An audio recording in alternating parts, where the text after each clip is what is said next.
Hello, ladies and gentlemen. In this video, you are going to learn all about solving inequalities. Just a reminder of what these signs mean. You can see in the chart, less than, when that's underlined, it's less than or equal to. We've got greater than, when that's underlined, greater than or equal to, and equal. And if the signs confuse you, think of that sign as being an alligator. That alligator is going to always go for the bigger number, right? He's hungry. He's always going to eat that bigger number. So if it's like this, that means this number over here, 8 is less than 10. 10 is bigger than 8. Okay, it won't always be that obvious. Sometimes it'll be x and x cubed. Okay, so alligator always eats the bigger number. Here are some basics of inequalities. For any real numbers, x and y, only one of these is true. Either x is less than y, or they're equal to each other, or x is bigger than y. It can only be one of those. Also, if x is less than y, then x, let's say plus 4, is going to be less than y plus 4. So if you do something to the same sides of the inequality, it's going to stay the same if you're simply adding and subtracting from it. So we could say plus 4, we could also say minus 2. If we subtract 2 from the same side, it still stays less than. That's going to work for all addition and subtraction. You're going to need to know how to graph inequalities. I'm going to go ahead and graph this inequality in pink. X is less than negative 5. I'm going to find negative 5 and I'm going to put an open circle. And everything less than negative 5 is going to be represented by that arrow.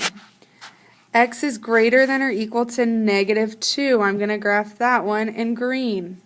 Since it's greater than or equal to, I'm going to put a circle and I'm going to fill it in because it can be equal to negative 2. If it's greater than or equal to, it's going to be represented by that arrow. That's showing everything that is greater than negative 2. So open circles if it's not equal to. Close circles if it can be equal to that. We're going to go ahead and solve this inequality. We're going to solve it just like we would an equation. So I'm going to subtract 3 from both sides. My sign's going to stay the same. I'm going to divide by 2. My sign is going to stay the same, so x is less than 4. I'm going to come over here to 4 and put my open circle and my arrow showing less than. I'm going to check this by saying, hey, if x is less than 4, then 2 is less than 4. Or you know what's even easier than that? 0 is less than 4. Let's see if 0 makes this true. 2 times 0 is 0. 0 plus 3 is 3. Bring down my less than 11. Is 3 less than 11? Yep. So that works. Let's try one in the opposite direction. Let's try one that we don't think should work, just to make sure we place that correctly. If x is less than 4, then let's say 10. 10 shouldn't work because 10 is bigger than 4. So 2 times 10 plus 3 gives me 23. If I bring over my less than 11, that does not work, and we didn't want it to work. So we tried 2 numbers. It seems like that is the correct answer. We're going to go ahead and do a couple more examples here with multiplying and dividing. I have 3 times x, so I'm going to divide by 3. And negative 12 divided by 3 is negative 4. So x is less than, so open circle, less than negative 4. That means that negative 5 should work because it's over here in the solution area and it fits into this right here. So let's just check by plugging negative 5 in. 3 times negative 5 That gives me negative 15. Is that less than negative 12? It sure is. So it seems to work. Also, 0 should not work because 0 is over here and it's not in the solution area. So let's try 0. 3 times 0 is 0. Is 0 less than negative 12? Nope, it's bigger than it. So it didn't work. We didn't want it to. That's perfect. Let's go ahead and do this other problem over here. Example 3. This is like negative x over 7 greater than or equal to 3 1/10. I'm going to multiply by negative 7 to get rid of that there. And that is going to give me negative 21 7/10.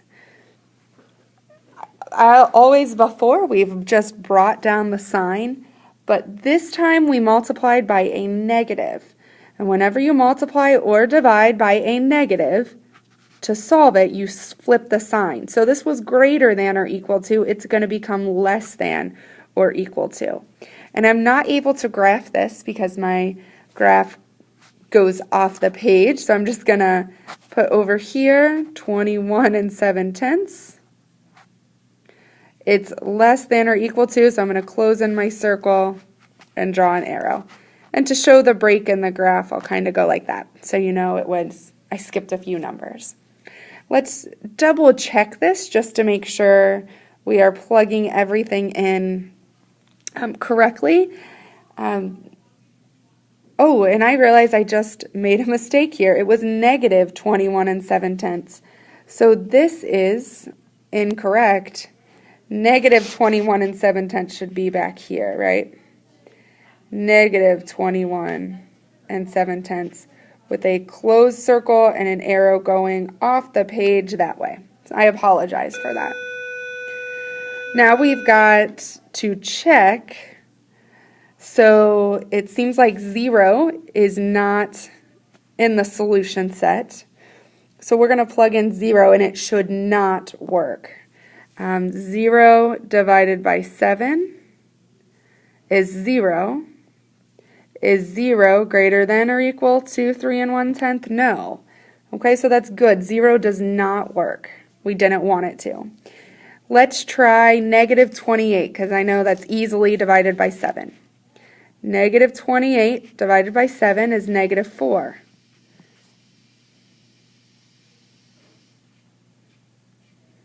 And it was a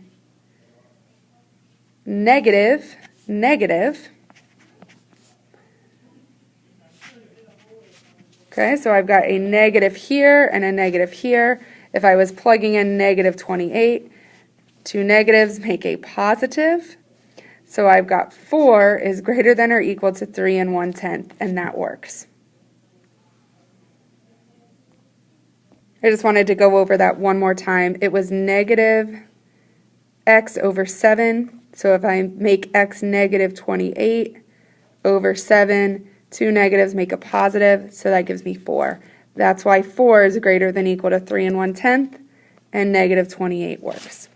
Moving on to the next problem. Here's an inequality that we're going to solve again, a multi-step inequality.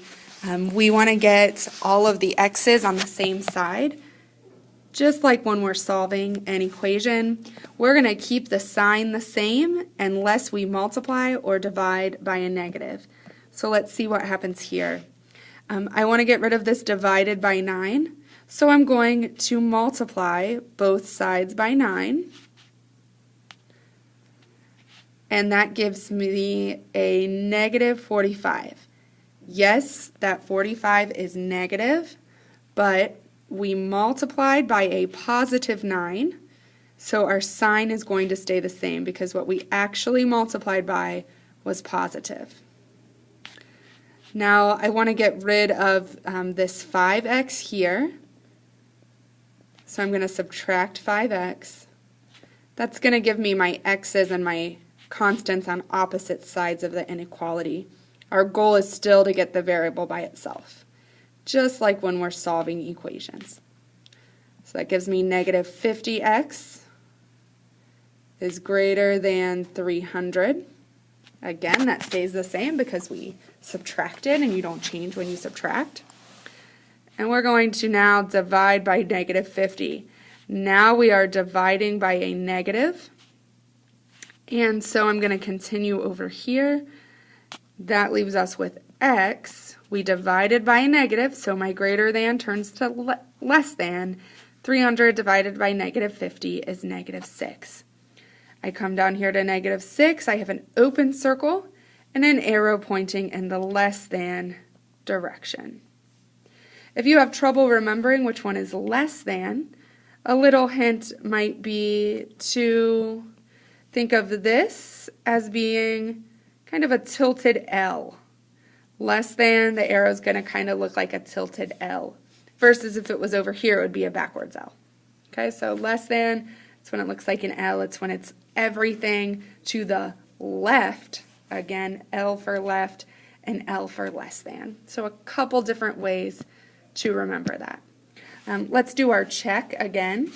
0 is not in the solution set, so we're going to plug in 0 and see if that works. Okay, over here if I plug in 0, I have 0, because negative 5 times 0 is 0. This would be 0. And this would be 300 divided by 9, which is bigger than 0 because it's positive. And so that is not true. 0 would be less than that.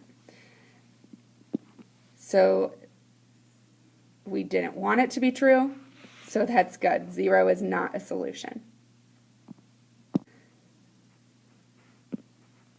Here's one that we want to be true. We want negative 10 to work. So negative 5 times negative 10 is positive 50. Then we plug in a negative 10. We have negative 50 plus 300 divided by 9. That's going to be 250 divided by 9, which is 27 and 7/10 repeating. And 50 is greater than that. So it worked. We're good. Let's go on to the next example. And I apologize, not the next example, but these are some steps on how to solve inequalities. You've probably caught on to them in this video. Step number 1 is solve just like an equation.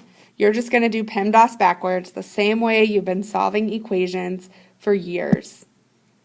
Your goal is always to get the variable by itself. The only trick is you're going to switch the direction of the inequality when you multiply or divide by a negative, and that's only when you multiply or divide by a negative. The next thing you're going to check by plugging in a few numbers to see if they work or not, just like we did with every example.